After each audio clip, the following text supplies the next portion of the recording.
Visiting Kabale now to celebrate,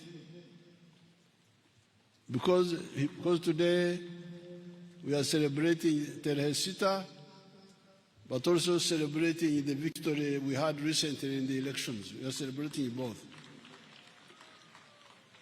Now, I started coming to Kabale in 1964 when we came to play cricket with the Butobere. Then I came to Kabale in the resistance against Idi Amin, when I came to see Karambuzi and the Bitwari, the ones who were killed after some months. Then in 1979-80, we were coming here with Mama to see Mhozi, the general, when he was in Kampala Parents. Kabale Preparatory. They had a school here. We were coming to see Mhozi there. Then afterwards we came to fight. So I want to thank God that Kabale has played a role in my life for a long time. And now I am here in a happy setting. I want to thank God for that. I want to salute the UPDF and the other security forces for the robust security they gave during the recent elections. They did a very good job. It is true that there were groups who were planning really bad things, but they can't disturb Uganda because our security system is very robust. They are wasting their time. And I salute the APDF for quickly neutralizing those troublemakers. Now, this area of Uganda is very rich, and you are going to get richer if you listen to our advice. The economy of Uganda is growing very fast. We are now a lower middle income country, but we are targeted to become a high middle income country in a few years, and we have the capacity. Here in Kabale, in Chijezi, you will have a very strong economy around the following activities. Number one, tourism. You have the mountain gorillas. Then you have on the other side Queen Elizabeth. The mountain gorillas are in Mugahinga. They are also in Windi. These are all in Kigezi. So we are improving the infrastructure.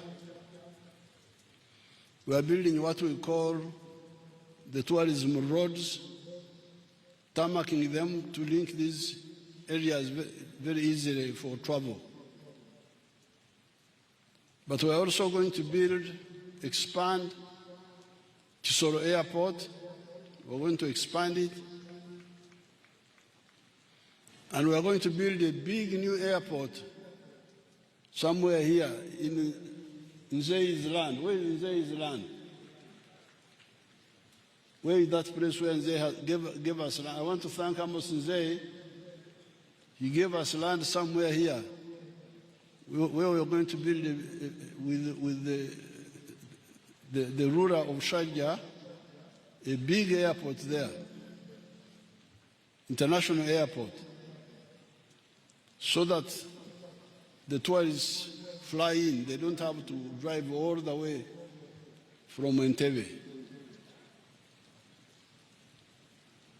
We're also going to build another huge airport in Mbarara, bigger than even Entebbe, because of the one of Mbarara is mainly for the trade between South America and China.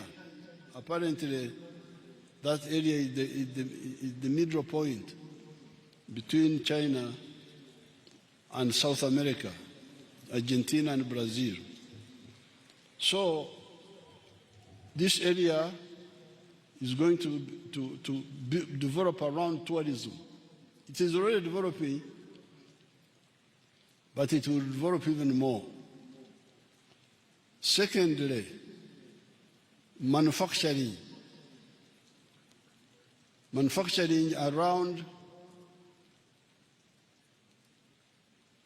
No, but before I go to manufacturing, let me talk about commercial agriculture. Although the land is fragmented because of land fragmentation, this land can be very productive with the right enterprises. But we need to add two things. To add the use of fertilizers and the use of irrigation. Because I stopped on the way here coming, and I saw some people growing some few things there, but they don't use fertilizers. They also don't use irrigation. Now I don't know whether my people have my videos. Can you show these Kawale people the irrigation at Bushenyi, if you have it?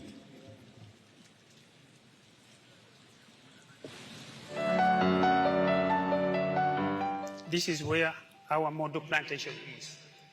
Plantation which you've had, we've already gone beyond 50 tons of yield per hectare per year. Matoke is very important part is water, but especially in the dry season. So here we are using irrigation, drip irrigation, as you can really see, using water, especially in the dry season. Drip irrigation, the advantage with it is that it sends water where it is required. PBD does not depend on national water. We make our own water, which we pump every day. 90% of the water is used for irrigation, and the other 10% is processed for use in pilot plant and estate residential areas. This farm, as per NEMA allows us to use a third of the water flow. But in the dry season, we even just use 12% of the water flow. So there is still enough water which we can pump. We've already finished the feasibility study to distribute the same irrigation water to the farmers, mainly along the water pipeline.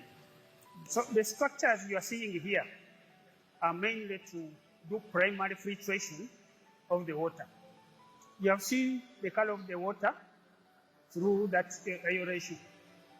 It's our water in the western region is full of iron. So we always reduce the iron content by passing it through the air. Each of these pumps 40 cubic meters per hour, and it has a lift height of 140 meters. That's why we are pumping it 110 meters from here. Where we are standing is 110 meters below the reservoir where it is being pumped. You see these ready tanks?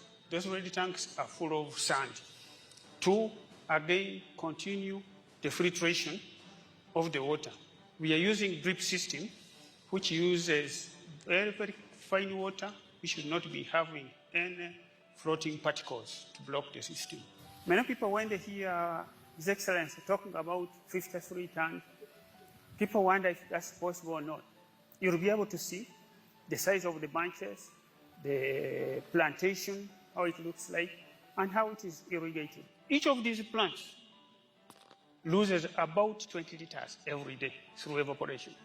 So in other words, you have to replace 20 liters of water for the plant every day.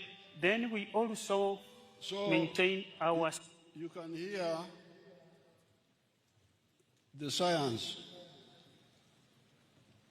Each banana tree loses 20 liters of water per day. Each banana plant loses 20 liters per day. So by irrigating in Museveni, we are harvesting 53 tons per hectare per annum. But you have a Nyankore there, nearby, who don't irrigate and who don't use fertilizers. They are getting 5 tons. So we are harvesting 10 times more than they are harvesting. This is what must be cured.